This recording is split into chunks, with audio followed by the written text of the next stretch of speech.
Good afternoon. This is Dr. Stephen Ronzano with this week's installment of A Word About Words for July 26th, 2021.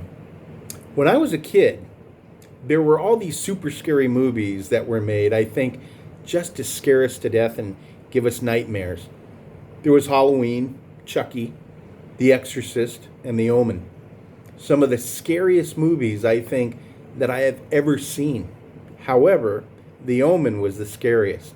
The film's plot follows Damien Thorne, a young child replaced at birth by his father, unbeknownst to his wife, after their biological child dies shortly after birth. This little boy, Damien, was truly bad news.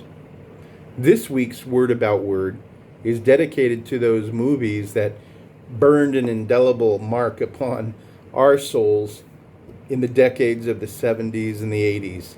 Years later, I remember my mentor telling me that I should always read or watch something encouraging, uplifting before I went to bed.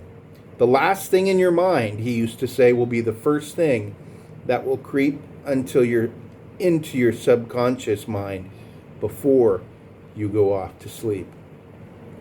In Learner's Dictionary, it gives a very clear definition for this week's word, omen. A noun, something that is believed to be a sign or warning of something that will happen in the future. Now, the thing with omens is that they can be bad or that they can be good. When I speak of omen, I speak about it in the good news sense, as something that is a sign of good things to come. It is kind of like when I was a kid, there were certain omens that we paid attention to that were really superstitions.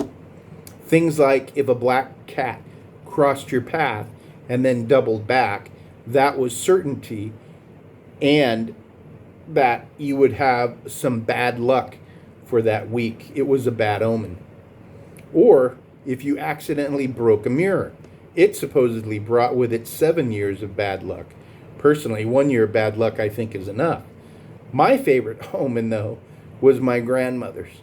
If she dropped a fork, or if any of us dropped a fork, she said it was a sign that company was coming to visit. Maybe this is why she was always in her kitchen cooking. So here is the world we are in, with Santiago, our shepherd, in The Alchemist.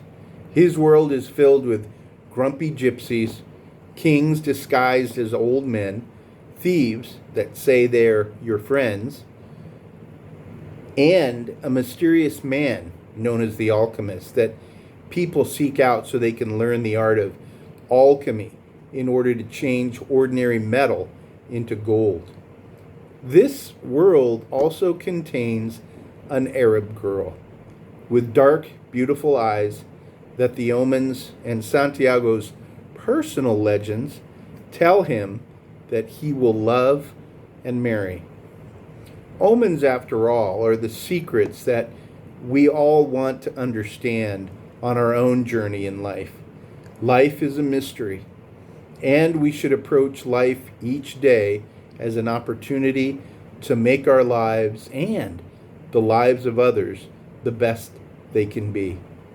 Not that our lives should be solely run by omens, but as we develop our skills in the academic and cognitive world, we need to understand the signs that will bring struggle, opportunity, and finally, success. Omens, after all, are good for us.